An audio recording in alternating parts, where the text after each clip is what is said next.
Got to get out to Emily Wilkins with the latest this hour. Emily, what's happening? Hey, Kelly. Well, Republicans have been meeting now for almost 3 hours in a room, trying to hash forward what they will do next. Jim Jordan, he was prepared to take a third vote today, but he was going to likely lose that one again and not get enough support. So now, as you mentioned, he's backing this idea of temporarily empowering Speaker Pro Tem Patrick McHenry to pass legislation about until January. So that would give them time to move on things like Israel funding. That would give them time to move on things like keeping the government open. But there's a lot of division among Republicans right now on what the best path forward should be. Talked earlier today with Congressman Mario Diaz-Balart, and he says that really Congress just needs to get back to work, and if empowering McHenry is the best way to do that, that's what they should do. Listen to what he said. Here is the bottom line. Do we want to move the Republican agenda forward, or do we want to continue to allow the administration to have an absolute green light to do whatever the heck they want to do?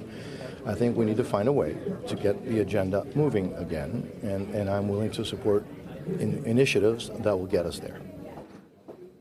Now, the catch of this is that it is very likely that if Republicans did decide to move forward with empowering McHenry, they would need help from Democrats. And Democrats have shown that they are potentially open to working together with Republicans on it. But of course, that's a turnoff for a lot of Republicans. I also spoke with Congresswoman Marjorie Taylor Greene, who said firmly that Republicans need to elect a speaker. She does not support what they're currently talking about with a pro tem. Listen to what she told us.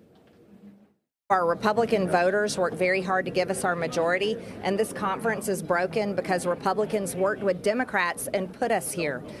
So what's required for serious people that want to do their job is people need to put their egos down. We need to unite behind a speaker, and that's what our conference needs to do now.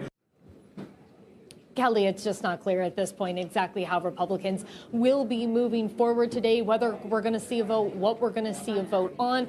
And then, of course, there's the big question if Democrats start coming into play. The Democrats have a couple of asks for what they'd like to see in exchange for their votes, including making sure that the government is kept open and votes on not only Israel funding, but also aid to Ukraine. So I think a lot of uncertainty here in Capitol Hill. But at this point, there's no path to getting someone into the speaker's chair at this point. Wow. All right, Emily, thank you. For now, we appreciate it. Emily Wilkins.